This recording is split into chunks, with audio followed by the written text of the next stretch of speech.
How do you slow down? Welcome to day 31st. My name is Lucy and I'm on this 35-day reset journey. And today I had the reminder of cultivating, rediscovering, slowing down. It's Sunday. So it's perfect day to just not have any plans. It's a day to let go of, I need to wake up at this time and do that and do that and do that. But just letting the day unfold hour by hours, staying in bed if you want to stay in bed, going out for coffee if you want to, or just staying at home. And I love those days because it was not my way of functioning before.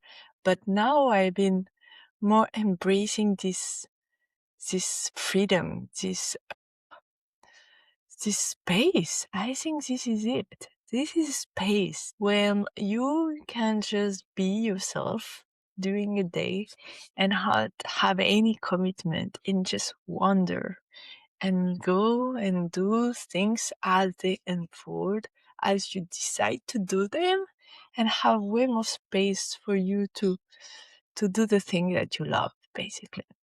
So it's like eating when you are hungry, not when it's time to eat, or sleeping when you feel like, I'm gonna have a nap, even though it's 11 o'clock, or when it's 3 o'clock. Whatever the time, it's right. When you are able to listen to yourself, listen to your body, I think it's really nice. So having more space in our daily life, I think is so important. Is a thing that I've been cultivating over the last few years, and allowing ourselves to feel good when there is emptiness, when our calendar is not filled with so many things.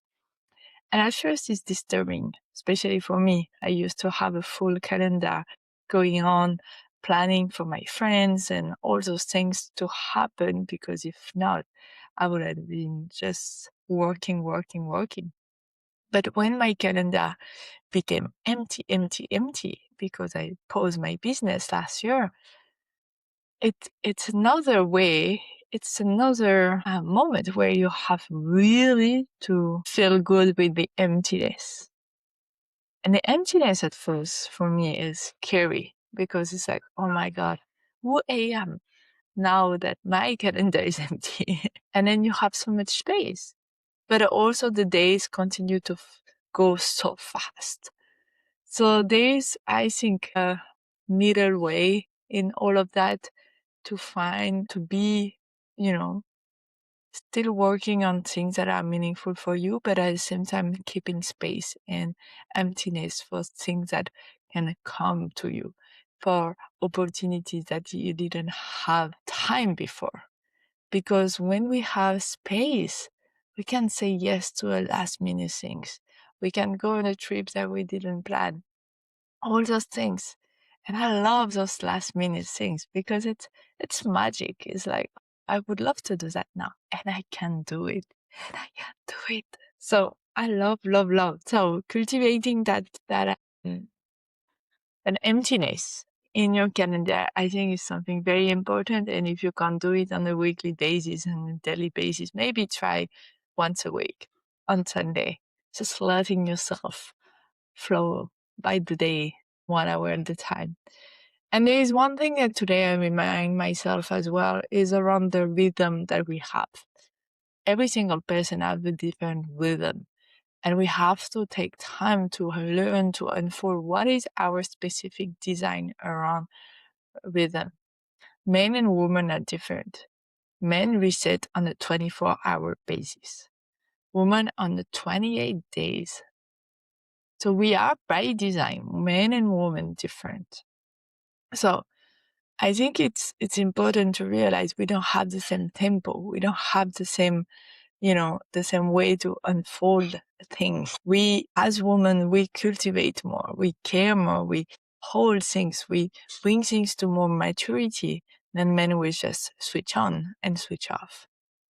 So it's important to hone our rhythm, to find our tempo in life, because it's how we can make things work for ourselves.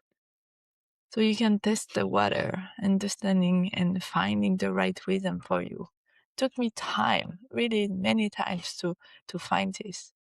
And I learned lately that if my calendar is empty, I'm not feeling good neither.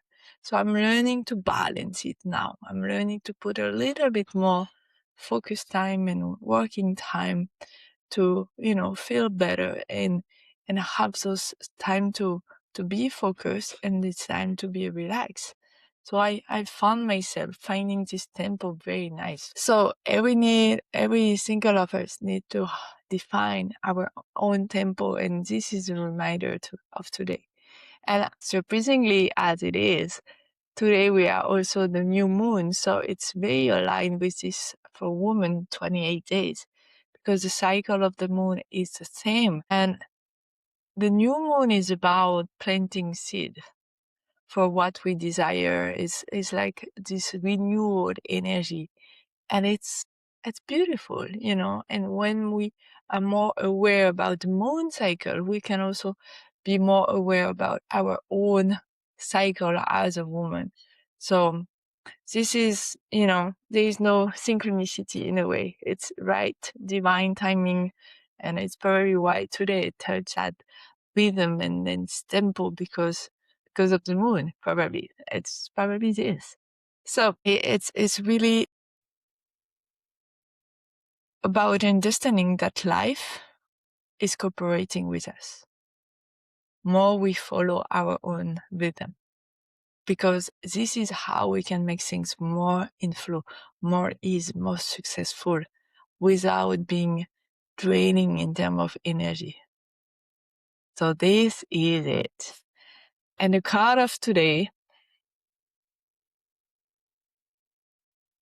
sure you can't read, but it's wisdom. When I listen with patience, my inner voice discovers the truth. Wisdom. When I listen with patience, my inner voice discovers the truth. And when you have space, you can listen with patience. You are not in rush anymore. And this is life. See you tomorrow.